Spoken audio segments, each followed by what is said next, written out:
What's up guys, welcome back. Today I thought I'd give you guys a little update on the garage, what's going on, the different projects I have, and also gonna do a little work on the Supra behind me. But in front of me is the GC and I want to start off with this. So if you follow Instagram, you've seen the molds I'm making right now with this guy, Raptor Composite. Super nice guy, super competent, and I'm really happy we're doing this together. So we've started making the molds and we're actually almost done. We've already done the front fenders, the bumpers, and now we've done the quarter panels and just need to finish off the whole side of the car here. It's almost ready to be molded as well. So there's good progress going on here, and the molds that are finished are looking really, really nice. So we'll be producing the first parts very soon. So that's that. I've also prepared a little area here where I can work on engines. I've got a 2JZ here, and this is one out of my Drift Miata, which I will be turboing in the future, just not yet. But today I want to focus on the Supra because this thing will be my next drift car, and I've actually got some really exciting things coming for it. The first thing is the roll cage. So if you've seen this car before on the channel, it used to have a roll cage and I've now completely cut it out. It's over there to make room for a better cage. That one was not really made for drifting. It was way over designed and was missing a couple of bars. So I got in touch with CageKits and they were really interested in creating a new cage for the Supra. They had one already, which was based on Formula Drift specs and especially on Dan Burkett's Mk4 Supra. Now I'm in Europe and we have slightly different regulations. We're based on the FIA regulations, which do require slightly different bars. So I got in touch with CageKits. I sent them over a scan of my car and we designed together a cage that should be the most efficient design within FIA and Drift Masters regulations. So I have it right here and I'm super excited to finally put it in the car. So I'll show you all about the cage in just a minute. So yeah, in general, that's what's going on. I also have a Drift Miata that I just picked up and prepared for easy track days in the wet and low power drifting. So that's why I have the engine in front of me. But yeah, a lot of exciting things. So let's get started and hopefully I'll have this thing driving very soon. Before I get carried away installing this cage, let me show you a little bit what came with the kit and why I chose CageKits and why I think it's currently the best cage manufacturer in the world for our cars. So yeah, here it is. That's everything that was in the kit. There's the main hoop, the sides, the door bars, everything is there. And they even send you a little package with all the small tubes, some stickers, and all the foot plates and gussets that you need. Now, this is kind of standard with most cage manufacturers. The fact that they're pre-bent, cut, and pre-notched, ready to install. But there's a couple of things that CageKits does better than other companies. First of all, they 3D scan the cars and they try to design the cages to be as tight as possible to the chassis, so you don't need many gussets. Not at all, preferably, and you can weld the cage directly to the shell, which is stronger and safer. And secondly, now they've come out with laser etching on all of the tubes. So when you pick up a tube randomly, you'll see each and every tube has a number on it. This one, I don't know if you can read, says A80 0101 16. So that's the tube number. And you also have engravings of where it meets up with other tubes. So you can see here, there's gonna be one tube here, another one there. And then if I flip it over, there's two here as well. So every single tube is marked with the exact location of where it goes and where it meets up with other tubes. And you can also look up on the plan with the tube number where that tube goes, so you don't make any mistakes and you're sure to install everything exactly where it should be. So that's a pretty cool feature that I've not seen with any other cage manufacturer so far. And the fact that they base their designs off of a real 3D scan of a car to get the tightest tolerances possible, that's really amazing. And I think it does show in the end product. All the cages that I've seen from them so far are super tight, super neat, and give the most amount of room for the driver and passenger, which is really nice for tall people like me who usually struggle with headroom in cage cars like my S15. So I hope that with this cage, I'll have plenty of room for my helmet in the Supra, and everything will fall right into place. The first step in most cage installs is going to be placing the foot plates into the car and welding them to the chassis. Now, in my case, I already had a cage, so I do have foot plates already in place. There, in the back, those ones here. So I hope they're gonna work. I'm not sure, I'll have to see, and worst case, I'll adjust them. But since that's already in the car, I can start placing the main tubes, which are gonna be the main hoop and the A-pillar bars, and then the rear foot stays.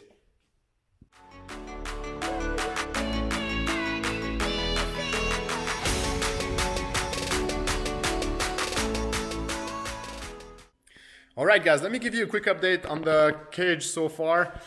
So I've got a couple of bars in. I focused on the main structure first. So I have the main hoop, the roof, the A-pillars going down, the dash to set the width correctly, and now I'm working on the doors and the diagonal, and then gonna focus on the rear later. I did have to modify my foot plates a little bit, so if you can tell there, that was my original one and I just extended it a little bit. But that's to be expected with a different cage, so I'm sure if you just use the CageKit plates, it would have been perfect.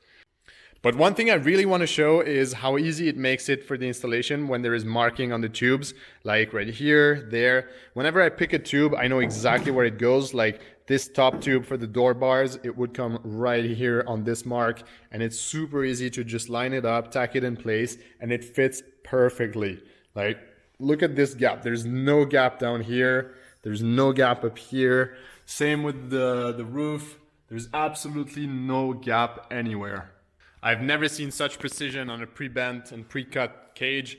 This one is so easy. I just place it in, tack it in place, that's it. I have nothing to do. No extra work, no adaptation. It just fits. It's perfect.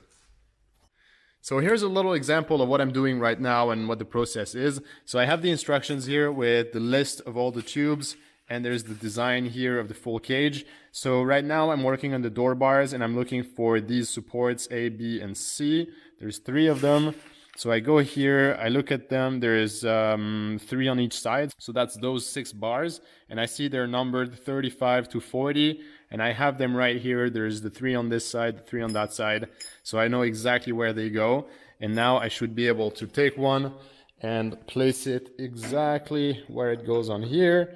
And as you can see, it fits perfectly.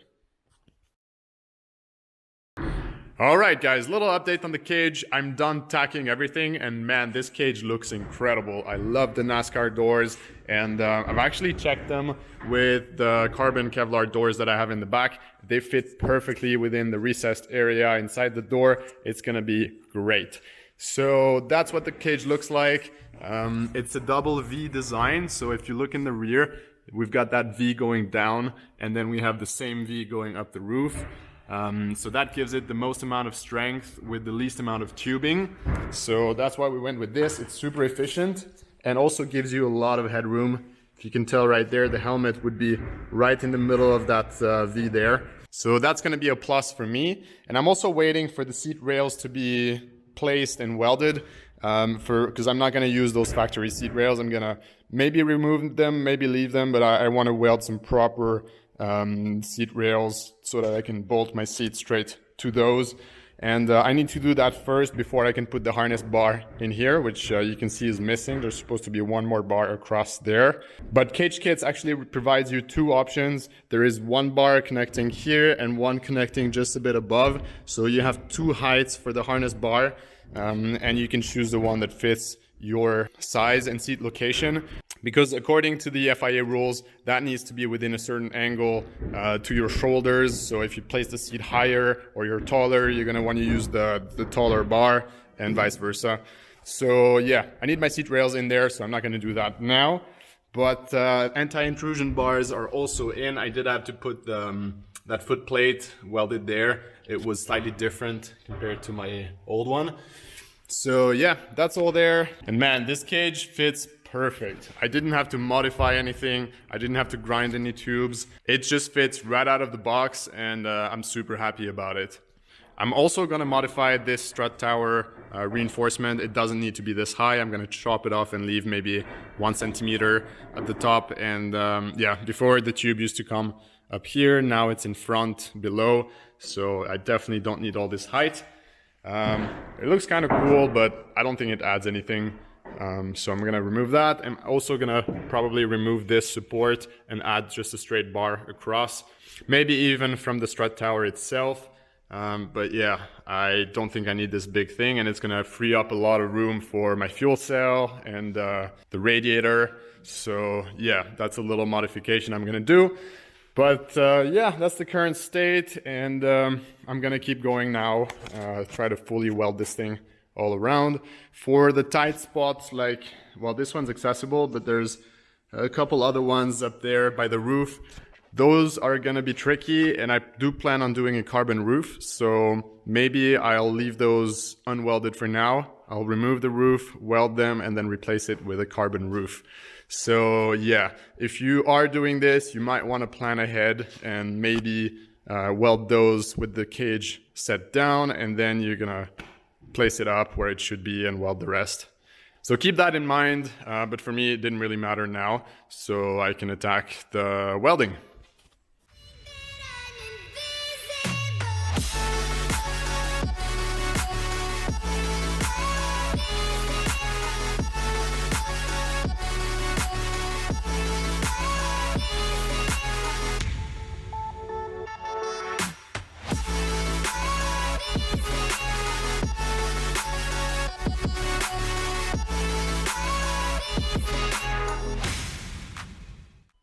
All right, I've just finished welding the cage. Everything went super smooth, and here's the result. It's all installed, fully welded. Wasn't too bad to weld around all those joints that are next to the chassis. I was able to squeeze my torch in there and get them all fully welded. So yeah, really happy, no issues at all. And it's all looking really good. Now the next step is going to be the seat rails for me, because I do need to figure out which harness bar I'm going to use. Both are given in here, so they do come with both. I think you could install both if you wanted, but I think I'm just going to install the one that I need. So next step, seat rails, figure out the height of my seat, and then I can put the harness bar in there. So there you have it, guys. The cage is complete.